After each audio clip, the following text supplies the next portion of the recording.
Good morning दोस्तों। स्वागत है आपका अपने यूट्यूब चैनल स्टडी मटेरियल पे। अब तक हमारी पॉलिटिकल साइंस पे दो क्लास हो चुकी है और ये आज हमारी तीसरी क्लास है। अब तक हमारी क्लास हो चुकी थी, एक पहली क्लास थी वो राज्यपाल पे थी और दूसरी क्लास थी वो मुख्यमंत्री और मंत्रिपरिषद पे थी। इसी सेगमेंट में आज हमारी तीसरी क्लास है और वो क्लास है राज्य विधानमंडल की। तो चलिए आज की क्लास शुरू करते हैं। भारतीय संविधान के अनुच्छेद 168 में विधानमंडल के बारे में उल्लेख किया गया है, जिसमें राज्यपाल, विधानसभा और विधान परिषद तीनों शामिल होते हैं। और राज्य विधानमंडल का मुख्य कार्य दिया गया है और उसका मुख्य कार्य है कि कानूनों का निर्माण करना होता है और कोई भी विधेयक राज्यपाल के हस्ताक्षर के बाद ही कानून बनता है। जिस तरह भारतीय संसद में होता है, लोकसभा और राज्यसभा से कोई विधेयक पारित होकर राष्ट्रपति के हस्ताक्षर के बाद ही कानून बनता है, उसी प्रकार राज्य विधानमंडल में कोई भी विधेयक राज्यपाल के हस्ताक्षर के बाद ही कानून बनता है। अब हम देखते हैं विधानसभा। संविधान के अनुच्छेद 170 में विधानसभा की संरचना का उल्लेख किया गया है और वहाँ पे ये भी उल्लेख किया गया है कि विधानसभा में अधिकतम सदस्यों की संख्या 500 हो सकती है और न्यूनतम सदस्यों की संख्या 60 हो सकती है। अगर इससे कम या ज़्यादा करना हो तो संविधान में संशोधन करने की आवश्यकता होती है। आगे हम देखते हैं कि विधानसभा सदस्यों की जो चुनाव पद्धति उसी होती है उसे फर्स्ट पास्ट द पोस्ट कहा जाता है। इसका मतलब होता है अग्रताई विजेता। जिस किसी उम्मीदवार को सर्वाधिक मत मिलते हैं वही विजेता होता है और इस विधि को कहा जाता है फर्स्ट पास्ट द पोस्ट। आगे दिया हुआ है अनुच्छेद 333, जिसका हमें पता है हाल ही में संविधान संशोधन 104 द्वारा उसे हटा दिया गया है, जो संविधान लागू होने के 70 वर्षों तक प्रभावी था और ये 25 जनवरी 2000 बाद से हटा दिया गया है संविधान से। आगे हम विधानसभा सदस्यों की योग्यताओं की बात करते हैं, जिसमें पहली योग्यता है कि उसे भारत का नागरिक होना आवश्यक है और उसकी न्यूनतम आयु 25 वर्ष होना आवश्यक है। और विधानसभा सदस्य को भारतीय संविधान के अनुसूची 3 के प्रारूप के अनुसार शपथ लेनी होती है। इन तीनों योग्यताओं का उल्लेख भारतीय संविधान के अनुच्छेद 173 में किया गया है। इनके अलावा इन योग्यताओं के अलावा कोई अन्य योग्यता अगर लागू करनी हो तो इसके लिए भारतीय संसद को कानून बनाना पड़ेगा और कोई अन्य योग्यता भी लागू कर सकते हैं कानून बनाकर। संसद ने इस आधार पर जनप्रतिनिधि अधिनियम 1950 तथा 1951 भी बनाए हैं। अब हम बात करते हैं विधानसभा सदस्यों के कार्यकाल की या विधानसभा के कार्यकाल की। संविधान के अनुच्छेद 172 में विधानसभा के कार्यकाल का उल्लेख किया गया है, जो 5 वर्ष निर्धारित किया गया है यदि उसे भंग नहीं किया जाए तो। और जब राष्ट्रीय आपातकाल लगा होता है तो विधानसभा के कार्यकाल में वृद्धि भी की जा सकती है और इसके लिए संसद को कानून बनाना आवश्यक होता है। इसका उल्लेख भी संविधान के अनुच्छेद 172 में किया गया है। विधानसभा के कार्यकाल में वृद्धि हेतु संविधान संशोधन की आवश्यकता नहीं होती है, लेकिन इसके विपरीत लोकसभा में अगर कार्यकाल में वृद्धि करनी होती है तो उसमें संविधान में संशोधन करने की आवश्यकता होती है। और अनुच्छेद 172 में यह भी उल्लेख किया गया है कि संसद में एक बार में एक वर्ष के लिए ही विधानसभा के कार्यकाल में वृद्धि कर सकती है। अगर अगले साल के लिए भी 1 वर्ष की फिर से वृद्धि करनी हो तो संसद को दोबारा कानून बनाना पड़ेगा इसके लिए। तो एक बार में 1 वर्ष की वृद्धि की जा सकती है कार्यकाल में। आगे हम देखते हैं संविधान के अनुच्छेद 176 में राज्यपाल के पास कुछ शक्तियाँ हैं, जिसमें राज्यपाल विधानमंडल के सत्र बुलाते हैं, सत्रावसान करते हैं और विधानसभा को भंग करते हैं। आगे 175 में भी कुछ शक्तियाँ दी गई है राज्यपाल से संबंधित, जिसमें है विधानमंडल को संबोधित करना और उन्हें विधानमंडल को संदेश भेजने का अधिकार। अनुच्छेद 176 के अनुसार राज्यपाल विधानमंडल को 2 अवसरों पर विशेष रूप से संबोधित करते हैं, जिसमें पहला है वर्ष का प्रथम सत्र और दूसरा है विधानसभा चुनाव के बाद के प्रथम सत्र को। इन दोनों सत्रों को राज्यपाल को अनिवार्य रूप से संबोधित करना होता है। अब हम देखते हैं विधानसभा के अध्यक्ष व उपाध्यक्ष। इन दोनों का चुनाव विधानसभा के सदस्य अपने में से ही करते हैं और सामान्य परिस्थितियों में अध्यक्ष विधानसभा के किसी भी कानून पे या विधेयक पे मत नहीं करता है, लेकिन जब पक्ष और विपक्ष के मत बराबर हो जाते हैं तब अध्यक्ष अपना निर्णायक मत दे सकता है। अध्यक्ष व उपाध्यक्ष को विधानसभा के सदस्य बहुमत से हटा सकते हैं, लेकिन इसके लिए उन्हें 14 दिन पूर्व सूचना देनी आवश्यक होती है।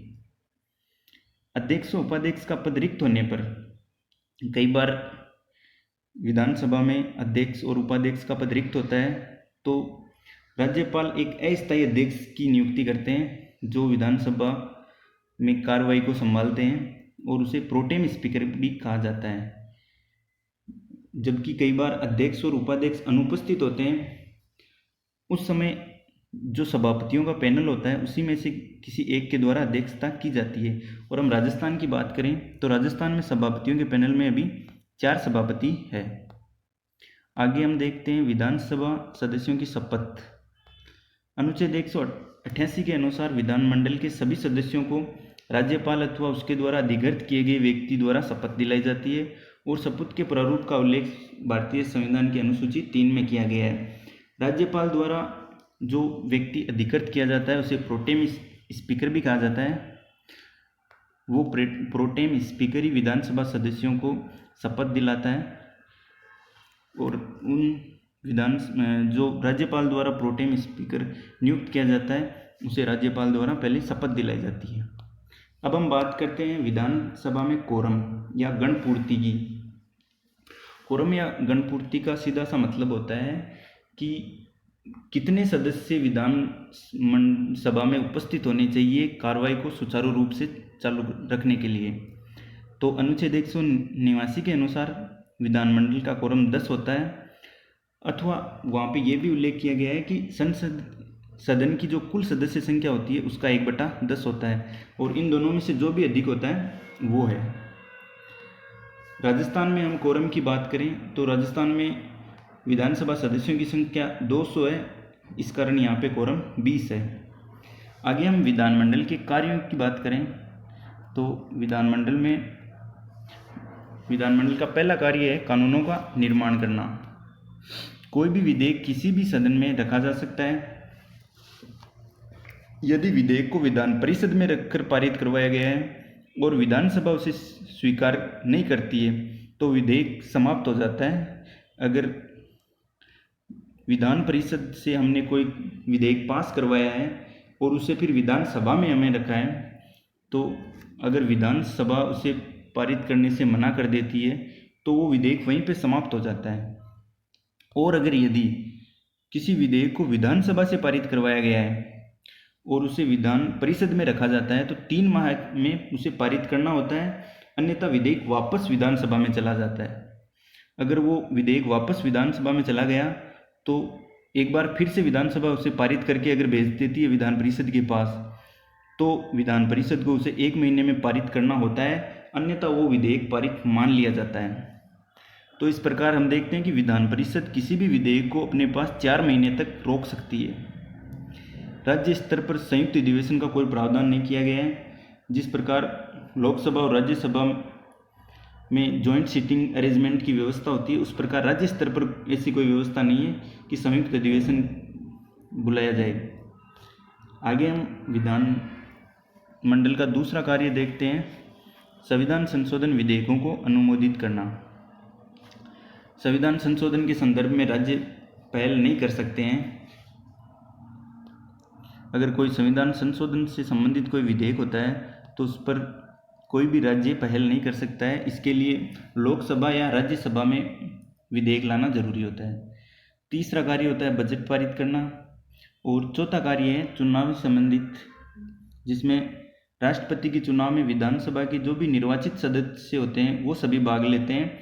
यहाँ पे कई बार क्वेश्चन पूछा जाता है कि क्या राष्ट्रपति के चुनाव में विधानसभा के मनोनीत सदस्य भी भाग लेते हैं, तो मनोनीत सदस्यों का कहीं भी संविधान में उल्लेख नहीं है। वहाँ पे साफ साफ है कि राष्ट्रपति के चुनाव में केवल विधानसभा के निर्वाचित सदस्य ही भाग लेते हैं। और कई बार उपराष्ट्रपति से संबंधित क्वेश्चन पूछा जाता है कि उपराष्ट्रपति के चुनाव में राज्य विधानमंडल के सदस्य भी भाग लेते हैं, तो ये भी यहाँ पे नोट करने योग्य बात है कि राष्ट्रपति के चुनाव में राज्य विधानमंडल की कोई भूमिका नहीं होती है। विधानसभा अपने अध्यक्ष और उपाध्यक्ष तथा विधान परिषद अपने सभापति और उपसभापति का भी चुनाव करती है। आगे 5वां कार्य है कि पदाधिकारियों को हटाने से संबंधित, जैसे लोकायुक्त को हटाने के संदर्भ में सदन में प्रस्ताव लाया जाता है। नए राज्य के गठन, राज्य के नाम अथवा सीमा में परिवर्तन के संदर्भ में संबंधित राज्य विधानमंडल से राय ली जाती है। जब राज्यसभा या लोकसभा द्वारा किसी राज्य के नाम में परिवर्तन किया जाता है या उसकी सीमा में परिवर्तन किया जाता है या कोई अन्य नया राज्य गठित किया जाता है, तो उससे संबंधित जो संबंधित राज्य होता है उसके राज्य विधानमंडल से राय ली जाती है। और राज्य में विधान परिषद के गठन करने अथवा विधान परिषद को समाप्त करने के संदर्भ में प्रस्ताव पारित करना हो तो इससे संबंधित राय ली जाती है।